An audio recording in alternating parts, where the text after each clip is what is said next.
বাংলা খনি হাসিনার ধর্ষণের স্লোগান, জয় বাংলা ভোট চোরের স্লোগান, জয় বাংলা টাকা পাচারের স্লোগান, জয় বাংলা বাংলাদেশকে লুটপাট করার স্লোগান। ইতিমধ্যে জয় বাংলা স্লোগানকে বাংলাদেশের জাতীয় স্লোগান হিসাবে প্রতিষ্ঠা করার জন্য এদেশীয় ভারতীয় বুদ্ধিজীবীরা উঠে পড়ে লেগেছে।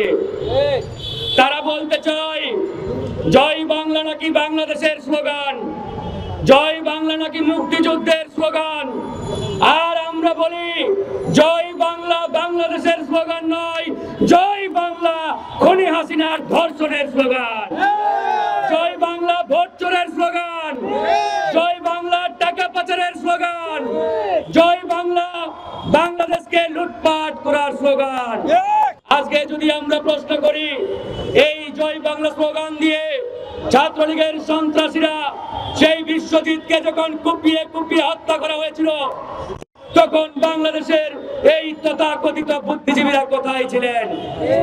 আমরা যদি প্রশ্ন করি জাহাঙ্গীরনগরের সেই সেঞ্চুরি মানিক যখন জয় বাংলা স্লোগান দিয়ে আমার মা বোনদের উপরে ঝাঁপিয়ে পড়তেন তখন এই তথাকথিত বুদ্ধিজীবীরা কোথায় ছিলেন? এই প্রশ্ন করতে হবে।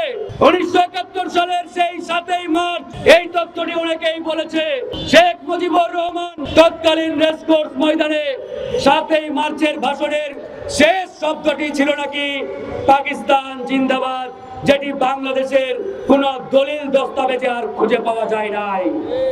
আমরা প্রশ্ন রাখতে চাই এই পাকিস্তান জিন্দাবাদ যদি শেখ মুজিবুর রহমান দিয়ে থাকে তাহলে আমরা আজকে এই স্বাধীন বাংলাদেশে বলতে চাই বাংলাদেশ জিন্দাবাদ, বাংলাদেশ জিন্দাবাদ। এটাই আমাদের জাতীয় স্লোগান। বাংলাদেশ জিন্দাবাদই হবে বাংলাদেশের স্বাধীনতা, সার্বভৌমত্ব এবং আমাদের এই স্বকীয়তা রক্ষার একমাত্র জাতীয় স্লোগান। প্রিয় বন্ধুগণ, আজকে আমরা এখানে দাঁড়িয়েছি খনি হাসিনা দীর্ঘ 16টি বছর দেশের যে সকল অবৈধভাবে ইকোনমিক জোন বরাদ্দ দিয়েছে সেই জোনগুলো বাতিলের দাবিতে আজকের এই গণবিক্ষোভ। আমরা এটাও বলি শুধু ভারতকে দেওয়া ইকোনমিক জোনগুলো বাতিল করলেই হবে না, একই সাথে দীর্ঘ 17টি বছর ভারতের সাথে যে সকল অবৈধ চুক্তি করা হয়েছে, লেনদেন করা হয়েছে, সে সকল চুক্তি বাতিল করে জনগণের সামনে এটা উন্মুক্ত করে দিতে হবে। আমরা দেখতে চাই এই 56,000 বর্গ মাইলের কোন কোন এলাকা খনি হাসিনা ভারতকে নিঃশর্তভাবে হস্তান্তর করেছে। আমরা সে সকল চুক্তি জানতে চাই, দেখতে চাই এবং তার বিরুদ্ধে আমাদের যে লড়াই, এই লড়াই চলবে। বন্ধুগণ, আমাদের বক্তব্য পানির মতো পরিষ্কার। এই 56,000 বর্গ মাইলের প্রত্যেকটি ইঞ্চি ইঞ্চি জায়গা এদেশের জনগণের, আমাদের আবু সাঈদদের, মীর মুগ্ধের। সুতরাং 1 ইঞ্চি জমি নিয়ে কেউ যদি ছিনিমিনি খেলার চেষ্টা করে তাদের জায়গা এই বাংলাদেশের মাটিতে হবে না ইনশাআল্লাহ। আমরা বিএনপি নেতৃত্বকে ধন্যবাদ জানাই।